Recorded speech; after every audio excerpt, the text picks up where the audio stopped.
welcome everyone who is tuned into this, which is the weekly CERIAS security seminar.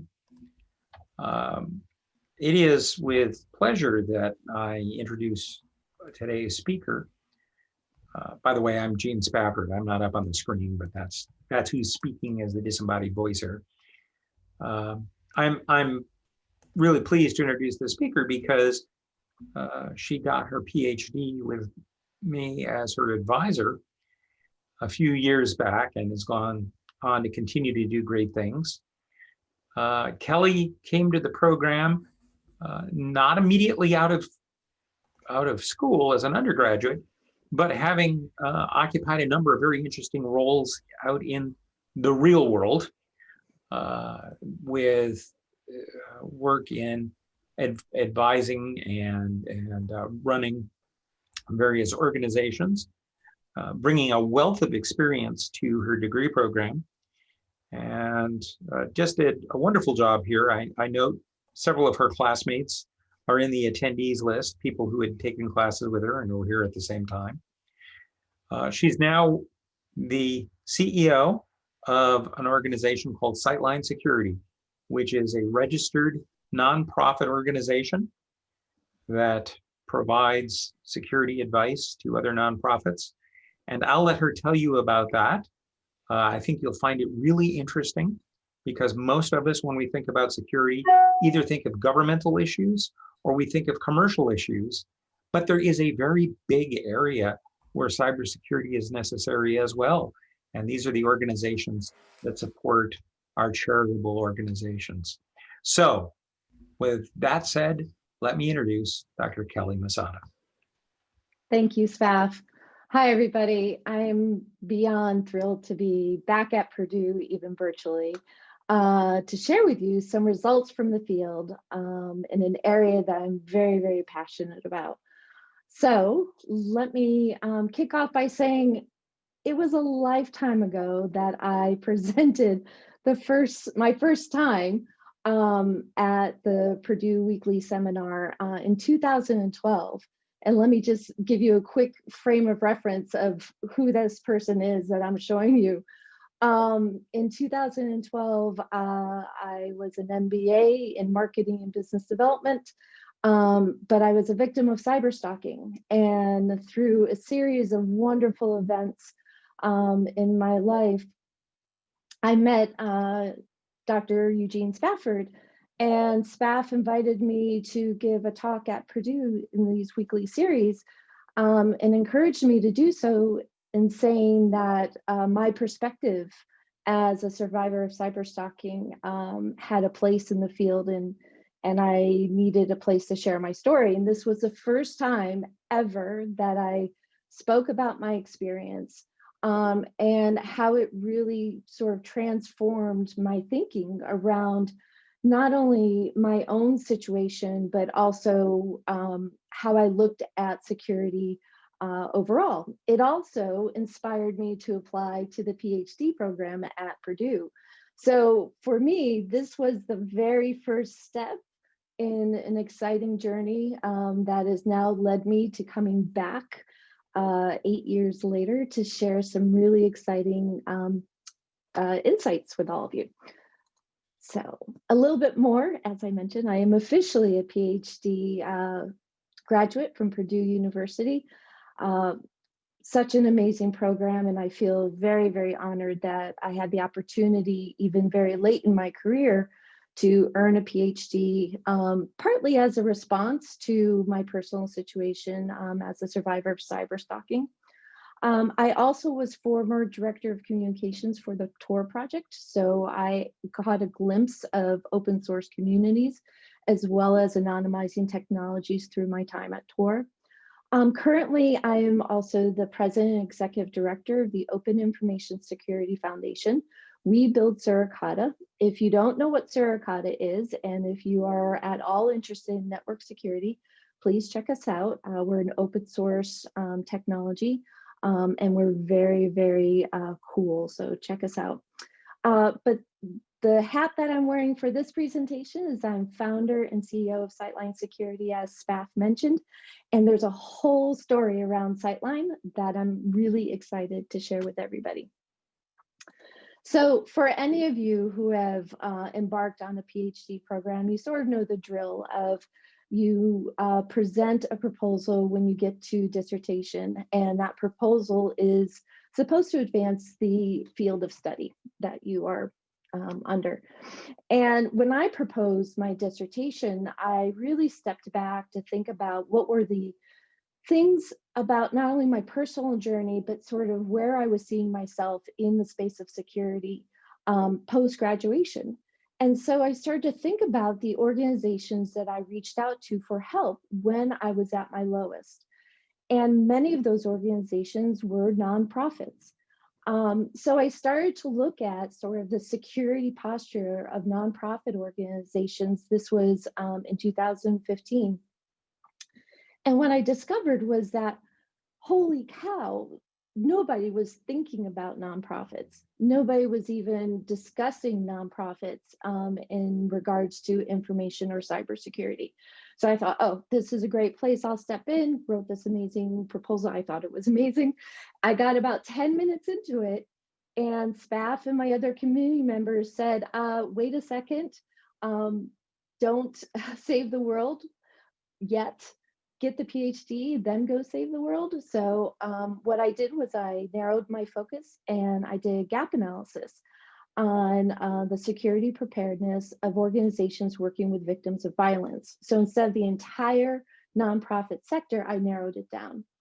And the gap analysis was really inspired around the idea of, if we were to bring cybersecurity best practices into these organizations from a business perspective, would they be able to engage differently, and would they be able to absorb that information differently in a way that could be sustainable?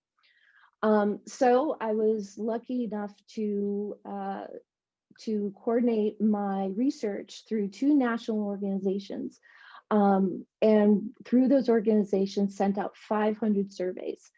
And admittedly, my committee, keeping my feet on the ground, I think they all had me by my ankles to keep my feet on the ground, said to me, just be prepared. These organizations may not be ready for this. So, you have to sort of reach a certain bar of responses in order to continue. And I think that bar was somewhere around the 50, get 50 responses and you're good to go. I sent the survey out, and it was like watching Qualtrics every day, multiple times a day. We got 222 responses back out of 500. And what that told me at that point was, these organizations, even though there are lots of things that I assumed about them, they had few resources, they didn't know anything about cybersecurity. What that response rate showed me was that, oh my gosh, they're actually ready to think about this. They're ready to engage. So that was like that first light bulb. As I drilled down into the data, what I was realizing was that the assumptions that I even had in my own mind around the security posture of these organizations wasn't true. Some were, but some weren't. And that also opened up the door of, wow, there's a whole bucket of we don't know about these organizations that maybe we should find out. The other thing that was incredibly interesting about the process was that for dissertation, I had a pilot group review the survey before it went out to the 500 organizations. And it was made up of 50% of security professionals and 50% of nonprofit professionals. And what was amazing was that just some of the most common language in that survey was causing people to question what it meant. So a great example is, I think it was question 3 or 4 of the survey. I asked, do you have an inventory of physical devices, right out of the NIST framework? The nonprofits came back and said, what do you mean by inventory? And the security professionals said, what do you mean? What do you mean? Take an inventory. What conclusion I drew from that was, these organizations, when you put a wrapper of cybersecurity around something, it immediately puts them in the headspace of, I won't know this. This is going to be super complicated. And I'll need an expert to be able to explain it to me. So even what appears to be common for us is complex for others. So all of these things really sparked for me at the end when I got through dissertation and got on the other side in 2016. It sparked this idea of, I can't just let this sit on the shelf. I have to go do something with it. So my dissertation research is the inspiration and the foundation that is now Sightline Security. So I'm going to tell you a little bit more about how Sightline does, how we do our work in a few minutes, but let me give you a little bit more background on the nonprofit sector, because as I started to unpack it, I got more and more excited and realized that the complexities that are involved with this sector need to be understood before we can really help them advance in better security practices. So I took some time to look at the nonprofit sector, and as I mentioned, there's lots of dynamics to it. Here's some interesting facts that I've discovered, and some of them are a bit outdated, so hopefully we'll get some new data soon. But as of 2016, there were 1.56 million nonprofits registered in the United States. That's a lot of organizations. Now, 2016, just think, since COVID hit, how many nonprofit organizations have put out their shingles? How many nonprofit organizations are now standing up in response to Black Lives Matter and other global situations? So the fact that this 1.56 million nonprofits was from 2016, you can only imagine sort of the growth of the nonprofits that are either coming online or have come online in response to a lot of world events. The other thing that's super interesting is that, nonprofits contribute to the United States economy in a very significant way. So yes, many of them are bootstrapped and many of them are struggling, but there are a lot of nonprofits that have significant assets and significant financial resources. Nonprofits increase, as I mentioned. I'm really curious to see sort of updated numbers when they come out. But just between 2000 and 2016, nonprofits increased by 75%. And let me tell you, as a nonprofit, getting registered as a 501c3 is not the easiest thing. It's a very complicated application, and it's not just kind of a rubber stamp and go kind of effort. So organizations that actually stand up as nonprofits do it through a process, and there's a lot of intention and a lot of paperwork that goes with it. Private giving from individuals is significant. And again, if you even think about, how many people on this call, I wish we were together, contribute to a nonprofit? How many of you give time to a nonprofit? Many of us do it without even thinking about our own data security when we engage with these organizations. Never mind how many people volunteer for nonprofits. So 25% of adults volunteered for nonprofits in 2017. So we're giving our time, we're giving money, and all of these taken in consideration. It's amazing to me that we haven't been able to really think about what their cybersecurity or information security postures are. So as you can imagine, lots of people step in and say, well, why does it matter, right? Why are nonprofits even a target at this stage? And we'll talk a little bit more about being a target and the vulnerabilities in that regard. But essentially, if you think of a nonprofit as a business, they're holding assets that are of value to the attackers. They have donors, they have PII, they've got credit cards in some cases. So they're holding data that's interesting to the attack landscape. They're also overlooked by the security field, not only in doing assessments, but also in the solution space. And this is not at the fault of the solution providers. there's a lot of work that we need to do in the security field to provide solutions across business sectors. And so it's kind of logical to think that some of these solution providers are going to go for those high value customers instead of a nonprofit that might not have the financial resources to engage with them or to use their solution properly. But still, they've been overlooked.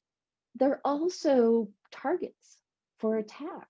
What we're seeing, particularly in the existing kind of pandemic space, that nonprofits all of a sudden are being very attractive to attackers because they know that they had to go remote very quickly. They don't have the technical infrastructure to be able to support that big shift in a business, in their business operations.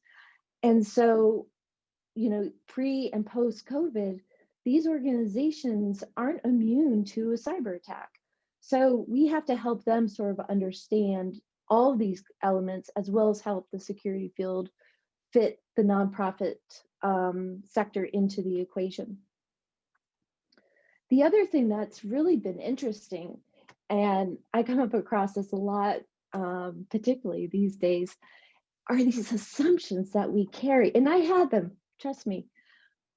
But what I'm curious about is that when I first start talking to a partner or an organization that's interested in supporting Sightline, the first thing they do is tell me what they think nonprofits need with regards to security.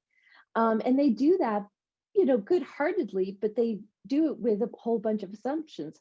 Their software is current, their hardware is outdated, they don't have any budget, and they don't know security best practices. But the biggest assumption that many people make about nonprofits is who would want to attack them? They're doing good things for the world. They're serving people sometimes at the lowest points in their lives. Why would an attacker want to get to them? Well, us as security professionals know that it's not about a moral compass for some of these attack groups. It's about just getting what they want out of them. So we have to include the nonprofit sector into this equation. Additionally, for a recent survey, we found out that 56% of nonprofits don't enforce multi-factor authentication. In fact, for some of the Sightline the organizations I talked to with Sightline, they don't understand what multi-factor authentication is. So even just saying multi-factor is confusing to them. 80% of nonprofits don't have a strategy to deal with an attack if it were to happen, which is extremely concerning. We've had organizations who've come to Sightline say to us, I don't even want to think about it, because if I think about it, then I have to look into it. And if I have to look into it and there's something there, then I have to address it. And then it automatically becomes overwhelming. 70% of nonprofit organizations haven't conducted a single vulnerability assessment. In some cases, they're handing that off to third-party vendors, particularly if they have an IT vendor, but many of them aren't even considering it.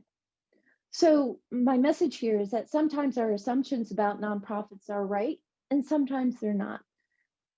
The mission and sort of the passion that I have around this space and why I created Sightline was to be able to step into this sector, realizing we don't know a whole lot of things. Let's go find out so we can help them, and help them in a way that is sustainable and that they can carry on when there's not an expert sitting next to them. So a little bit more about the attack landscape, because again, that whole idea of who would want to attack a nonprofit has always been kind of at the forefront of those assumptions. But, you know, hopefully, you know, go research or go Google nonprofit and cyber attacks, and you'll see a lot of things are starting to pop up for them, particularly in the hospital and medical centers, as well as public institutions and municipalities are also being hit with some cyber attacks recently, data breaches, DDoS attacks, and so much more. But what we're seeing in the nonprofit sector specifically are lots of phishing attacks. This is actually a phishing attack from one of our members that was successful last week. And this came through at a senior level, to a senior level person in the organization that went out and got the gift cards, scratched off the backs, took the photographs, sent it to the attacker. And the attacker came back and said, okay, thank you for those. Can you get me another set of 10? And that's where they were able to cut it off. And it wasn't the person who was getting these phishing attacks that cut it off. It was actually their credit card, because they had put limits on their credit cards for dollar limits. So when the credit card saw another transaction for another $1,000, they cut it off. So this is happening today with nonprofit organizations. And what we're seeing in Sightline space is that these organizations aren't sharing this with others. They share it with their boards and they contact the FBI and they do all those appropriate things, but they're not sharing it with other nonprofits in the sector, in their space, because they didn't have a way to do that. So at Sightline, we're creating space for them to be able to share this information with other members and other nonprofits, so that they can just kind of put up the radar and say, hey, we just got this attack. Please look out for it because it might be coming your way. Another big thing that is hitting the nonprofit sector that we're seeing a lot of is third-party risks. So there's an organization called Blackbaud. Blackbaud is used by many nonprofit organizations. Many of our members use Blackbaud. And they recently had a ransomware attack. And what we saw was the gamut of responses across our members. We had members who said, yeah, we sort of heard about that. I don't think we had any PII there, so we didn't do anything about it. To an organization that we know that works with folks that have cancer, that sadly had the names of people who were deceased in that database that was at Blackbaud. So they had to reach out to family members of those deceased people to say, just to let you know, the name of your loved one was tied up in this ransomware attack. We're very sorry. And that was a real eye-opening situation, not only for that organization, but for Sightline. We were looking at it from the perspective that the risk and the impact to organizations like that isn't always just money or reputation. It's really stepping out and saying, I'm sorry to people who entrusted you with their data. So we're starting to look more at that, particularly when it comes to third-party risk and helping our members really understand what do they do to deal with that, and how do they harden themselves if they see a potential attack coming down the pipeline. So there's a lot of interesting things happening on the attack landscape in the nonprofit sector right now. But at the end of the day, the thing that I also find really interesting is that if you think about the connectiveness that we all have, right, with one another, the organizations that we work for, the family members that we have, and the organizations that we support, like nonprofits, we are all super connected. So kind of putting these organizations off to the side from a security perspective doesn't make a lot of sense to me. I also think about from the perspective of some of the largest companies in the world support nonprofits. Many of those large companies don't give a second thought to the data security of that organization due to the engagement with that nonprofit.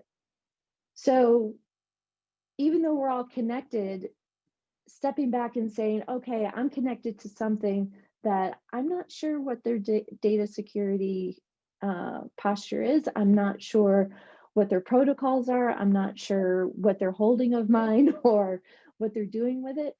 All those big questions that you would ask another company, people aren't asking nonprofits, and I think that they should. but the nonprofits need to be ready for handling those types of questions. So where the challenge comes in is that there are a lot of people in the security space that are trying to help nonprofits. But what we're doing is we're kind of creating this space of saying, okay, we're going to create guidebooks. We're going to give you training. We're going to, come in and do pen testing. We're going to do all this analysis for you, but we're going to do it for you. Instead of stepping back and saying, I wonder what you need. And this was a big aha for me when I was doing dissertation, because I realized, and I kind of drew from my own personal experience, that when I was, before I started PhD and I was really struggling to understand how technology could be used as a weapon, I remember sort of this feeling of people talking at me and experts in the field really wanting to help, but everybody saying, let me tell you what you need to do, or go read this book, or go watch this podcast, or listen to this podcast. Nobody was really understanding sort of what was happening exactly in my world to be able to guide me to the right solutions. So this idea of talking at folks versus engaging in conversation with them was really part of the kind of the shift of thinking that I wanted to bring into Sightline. And so, our mission is really to empower nonprofits to embrace cybersecurity best practices. It's not about just saying, here, go do all the things I know you need to do. Let's empower you to be able to do it for yourself. And one of the ways that we do that is from the very, very start, and feel free to take all these ideas and share them with your own favorite nonprofit. Please spread the word about, go do this work on your own. Everything I'm going to share with you really is about sharing so that you'll carry it forward. So the first part is, when we start working with any nonprofit, the first place we step into is trying to dismantle the language. Because again, from dissertation, I learned, wow, even common language can be super difficult for these folks. So where we start is at the very beginning, okay? Cyber versus information security. What we say, and this is simplified, of course, is cybersecurity is the security of a space, cyberspace, a digital space, a space where we can't see it, we can't, put our arms around it. There are challenges around governance and policies and laws and forensics and lots of things, right? So there's lots of unknowns in that security of that space called cyber. Information security, on the other hand, is the security of a what? A name, a photograph, a what?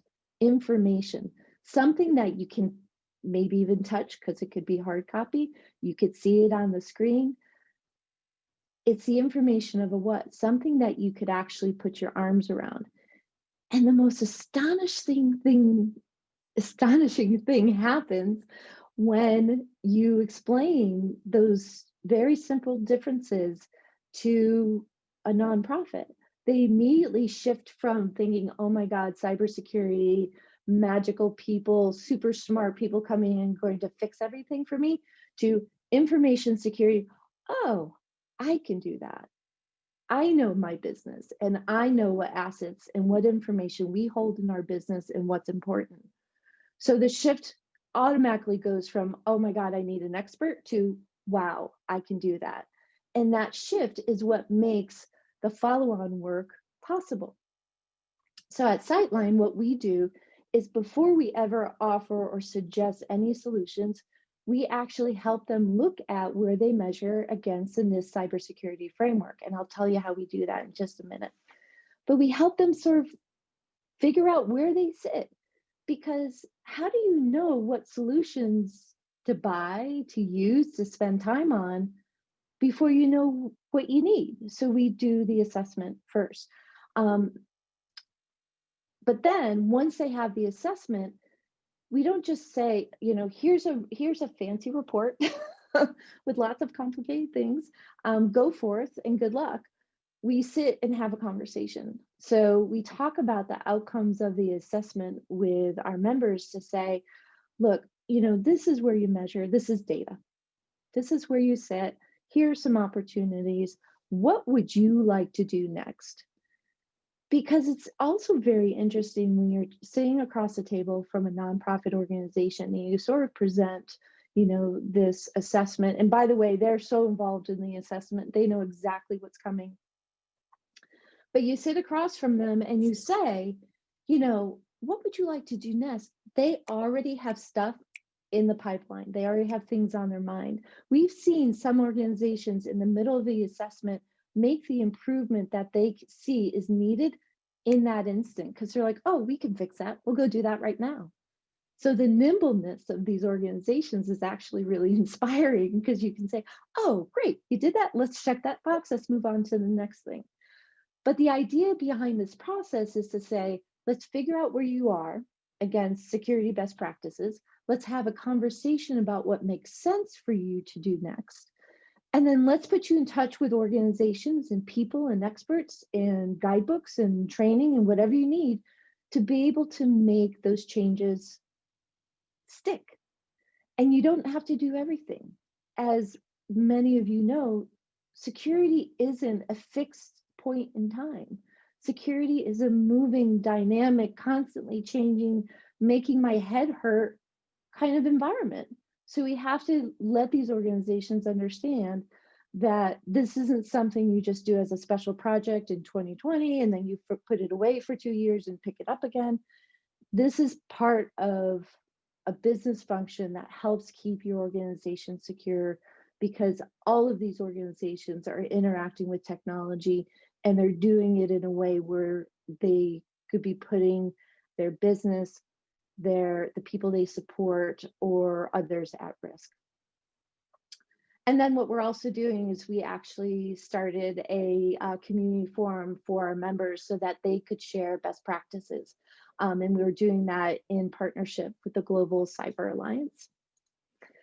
But one of the things I wanted to share with all of you, because it's exciting, and if you're a NIST CSF geek like I am, go do this on your own. But what we do at Sightline is that we're actually deconstructing the NIST framework. And what I mean by that is that we are not dumbing down CSF.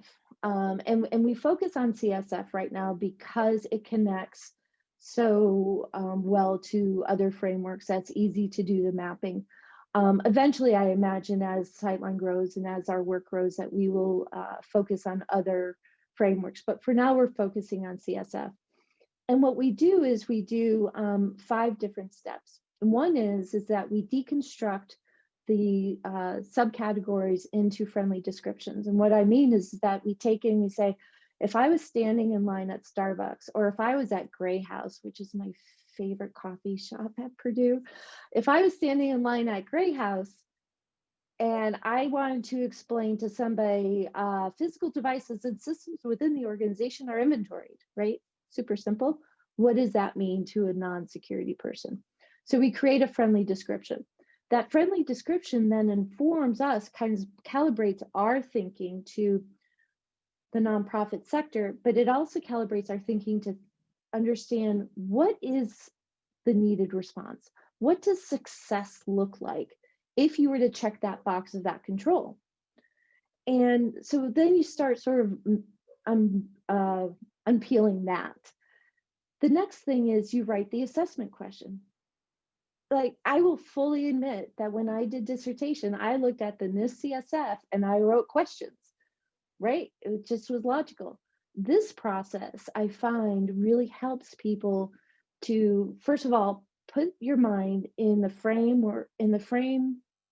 of either a nonprofit or someone outside the security space with that friendly description. When you think about what success looks like and what the outcome looks like, it helps you to think about what question or questions you need to ask to be able to get to that outcome. And then we also document what challenges could be put in place. And we're tracking these with all of our members so that we can refine it as we go. And then the order of things, which is natural, right? Because if you don't have an inventory, how are you going to do some of the other subcontrols in the framework? So let's not waste time. So we do this work so that when we are offering up assessments or partial assessments to our members, it's done in a way that meets them where they are, and it measures them against a standard that is not only well respected, but is redesigned in their language and in a way that we can help them experience success and have a clear lens in where they are. But as many of you know, it's just the tip of the iceberg. Some of the challenges with the nonprofit sector is that there's a lot of work to be done. There's a lot of nonprofits. And the way that we do our work is slow. It's hands-on, it's slow. We are working on ways to automate our process, but sometimes the best security doesn't have to be the quickest response or the quickest solution. Sometimes the best security is actually getting to know and understanding the business so that you can help them achieve sustainable change and understand it better. So not only do they help their business, but they understand security even as a general user. The other thing that we've been discovering about nonprofits is that everything goes back to mission. When somebody says to me, you know, what data is valuable in an organization or in a nonprofit, I always tell them, go to the mission. The mission statement in a nonprofit organization will always tell you what data is of most importance to that organization. And it's incredible because, yeah, they have lots of other stuff like many companies do, but for a nonprofit, the heart sits in that mission. So look there first. And so we spend a lot of time just kind of unpacking from that mission statement what data is connected to it. So let me share with you some results of our work so far. And let me just say that not only are we serving nonprofits at Sightline, but I also partner with Boston College and American University, teaching graduate students in cybersecurity programs to walk this path that we do with Sightline with local area nonprofits. So many of my students have participated in this work as well. So I want to give them credit. So some of the results from the field, the technologies that we're seeing in the nonprofit sector in our small sample of nonprofits right now does appear to be current, which is great news. And I will attribute a lot of that to TechSoup, which is an organization that provides discounts and opportunities for nonprofits to connect with the HPs and the big and Dell and Apple and others to get those discounts. So that was great news to see. We are seeing some signs of network segmentation, so that was a positive result recently. They have general IT knowledge or they're using vendors. So many nonprofit organizations are using third-party vendors for IT services. The challenge that we're facing with that is that they're lumping in now security and IT. And in some cases, some of those vendors really do understand security principles and practices, and sometimes they don't. So we're helping our members sort of not throw the baby out with the bathwater with their IT vendors, but to engage in the conversation with those organizations a little bit differently so that they can have a better relationship that incorporates security best practices in those agreements. Some of they're now becoming more aware of their attack surface. The phishing attacks in the nonprofit sector are just, it's almost daily that even from, again, our small community of members that we're seeing examples of this. The good news is that we are also seeing organizations stepping in and saying, we got it before it went anywhere, or, you know, the woman who runs our receptionist desk caught it before it went anyplace else. So we're seeing some good news. And one of the things we love doing at Sightline is actually celebrating the successes of these organizations and letting them know that, oh my gosh, you're doing things with, you know, in line with the security framework and you didn't even know it. Let's celebrate. They have general system backups, so we're seeing more of that. We are seeing some disconnects, particularly with some IT vendors that aren't putting nonprofits at the top of the priority list, even when they have their backups go down. So we're helping these organizations understand the security risk when that comes up. Minimal discovery recovery plans, sorry, that should be disaster recovery plans, and minimal business continuity planning.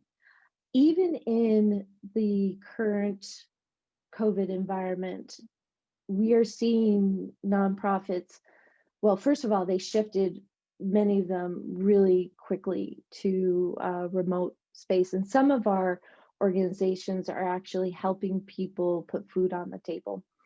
And where they used to have food pantries where people would come and grab food to feed their families, they are now having to give these folks gift cards to be able to go buy the groceries that they need.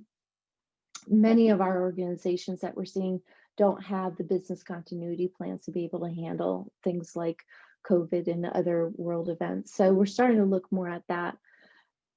But the positiveness is that they're starting to learn and improve. And they're starting to recognize that cyber and information security isn't just something that is a special event or isn't something that they have to wait for something bad to happen. They actually are stepping in and saying, oh, we should probably pay attention to that now.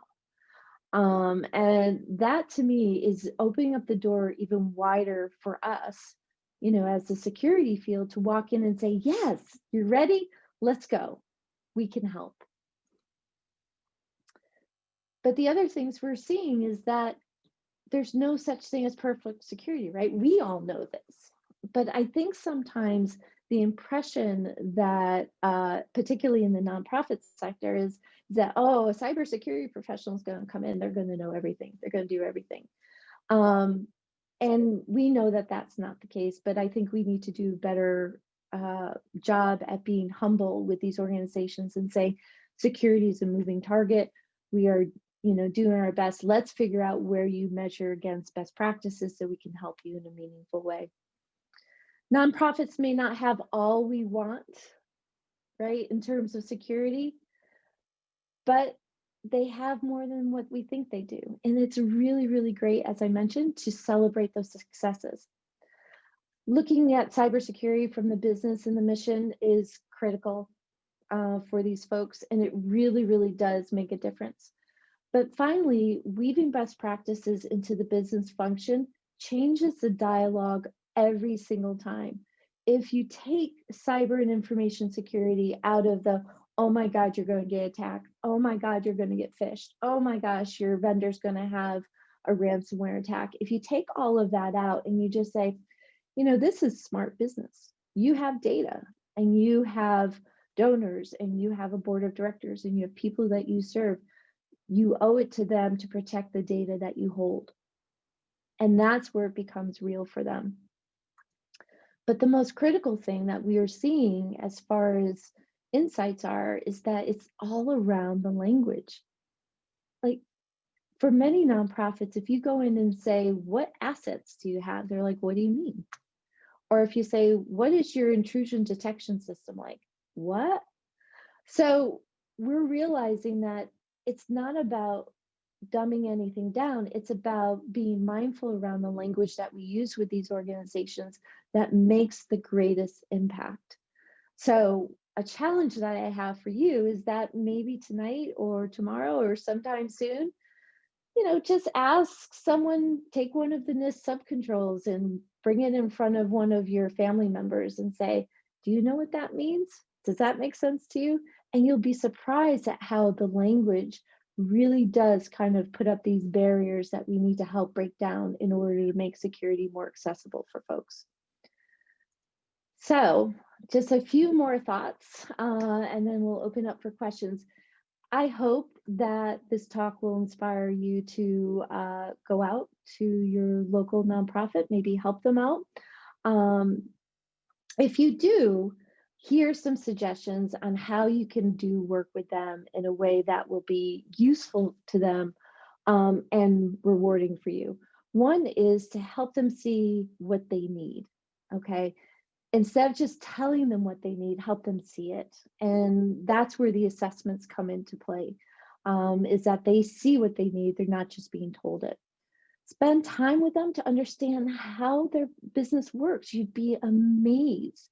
It's really fun to step back and just say, tell me about what you do and tell me about who does this work. And as a security professional, you'll always have sort of the wheel turning going, okay, that's an opportunity for us to think about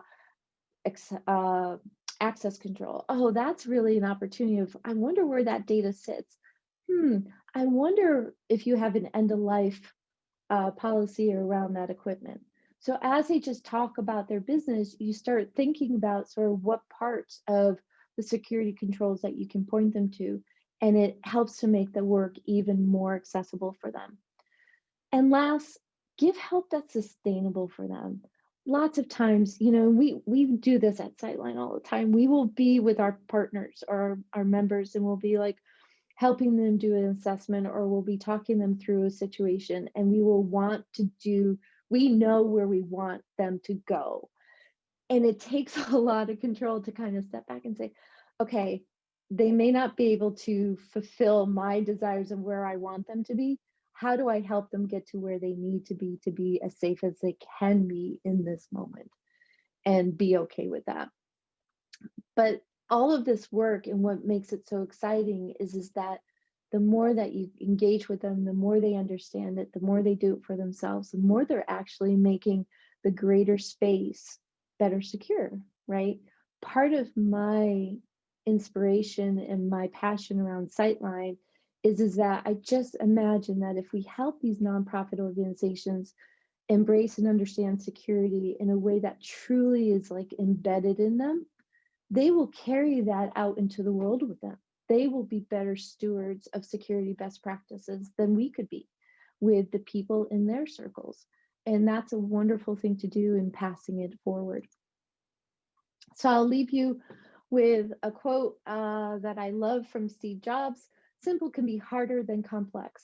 And this is where we're sitting at Sightline. A lot of what we do is just trying to make security accessible, trying to think about it in the terms and in that dialogue and in that the functions of a nonprofit, not to dumb it down, not to make it watered down in any way, but to make it accessible. But doing that is so flippin' hard. Sometimes it would just be easier to go in and say, let me just tell you exactly what you need and go do it. But that's not going to make it stick. So I want to thank SPAF for inviting me in 2012 and inviting me to talk today. I am proud to be a Boilermaker. I am delighted to be back at Purdue. I so wish I was on campus. I'd go to 9 Irish tonight. But if anybody's interested in Sightline or learning more about the work that we're doing, please feel free to reach out to me. I'm always happy to talk to folks about it. There's a lot of work to be done in this space. Lots of hands are needed, but I will encourage you and urge you that if you are working with a nonprofit, please meet them where they are. Don't just go in with, a superhero cape and fix everything for them. Thank you, Kelly. Let's open this up for questions. You can either ask them live or enter them in as a chat.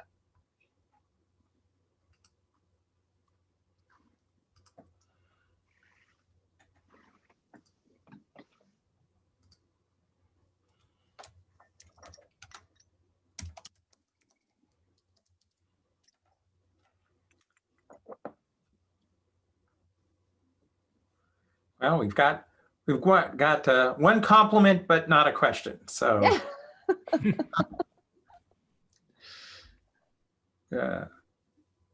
any questions from Aaron? I've put the URL for Sightline Security in the chat. So if you have some follow-up questions, you can easily find the organization. And if you're working, we have a question. I'll read it. What's the best advice you have for communicating cyber concepts with the leaders of the organizations you work with? Ah, great question. Um, my best advice is to help them understand that security should start with measuring where they are. So before you go into any discussions about how much it costs, technology you need to install, training you need to do, the best thing to do is to say, let's first measure where we sit. And a lot of organizations that we're finding are willing to look at that first because we actually help them save money in the long run before they implement security measures that might be too much, too complicated, overkill for what they need. Oh, one other point is I would let them know that please do not be blind to the fact that a cyber incident of some size is inevitable. It's not just if, it's truly inevitable. It might be tiny or it might be significant, but they should be ready for it. We have a second question. If I wanted to contribute to local nonprofits, how do I find them and start the conversation? Lots of times, so at Sightline, we partner with the United Way for many of our members, but lots of times you can just reach out to them directly and say, you know, I'm a cybersecurity professional. I would love to help you out. And if you would like, please contact Sightline. We'll give you some guidance too about how you can do that effectively. Right. And actually, if they just immediately say yes and invite you in, that's one of the first lessons you can give them, is not necessarily to believe everyone who calls. Yes, exactly. Another question. May I ask how you got involved with OISF initially? What an awesome opportunity. Oh, OISF was amazing. The long and short of that story is that I was actually at Purdue early on in my PhD program, and I met someone who said, I know this organization here in town who needs some help. Maybe you should talk to them. And I thought, oh, then I would have a business reason and a school reason to come to town because I lived in Boston while I was doing PhD. I got introduced to Matt Yonkman. Matt Yonkman was president of Emerging Threats at that time, but he was also founder of the Open Information Security Foundation. Determined that I was not a good fit for emerging threats, he said, hey, would you take a look at the website for OISF? Because my master's degree is actually in marketing. So I looked at his website and it was total garbage, and sent him a big long list of why it was garbage. And he said, hey, would you come work for OISF? And at that time, Tor was not the place for me, and I was looking to make a change. OISF presented itself, and I've been there ever since, so almost 8 years now. Another question. Does a nonprofit have any liabilities if they have personally identifiable data from Europeans, even if they don't realize they're Europeans? I am not a legal expert, but many of our organizations are struggling with GDPR right now and understanding where they fall in line with that. So it's a big challenge for many of our nonprofits, for sure. I think the answer, when the word liability comes up, they should consult a licensed attorney. Absolutely. Other questions?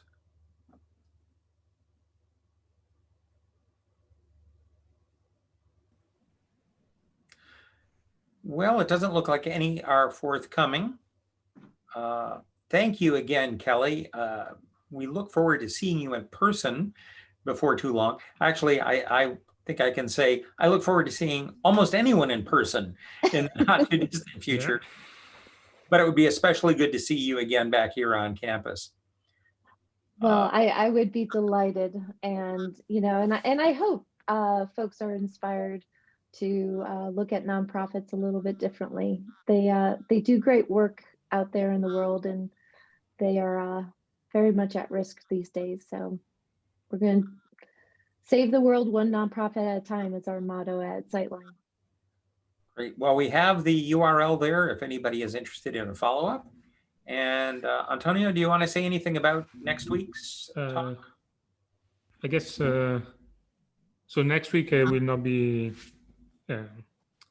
like a special day like today, but and of course I would just want to remember to the students to submit the summary paragraph. And thank you, Kelly, and thank you for the students that were here. That were actually 12. That's a good number, given that today was reading day. And that's it. Thank you. Thank you, Antonio. It's a pleasure meeting you. Bye all. Thanks, Steph. Thanks, Kelly. Bye bye. Bye, Joel. Thanks, Mike. Yep.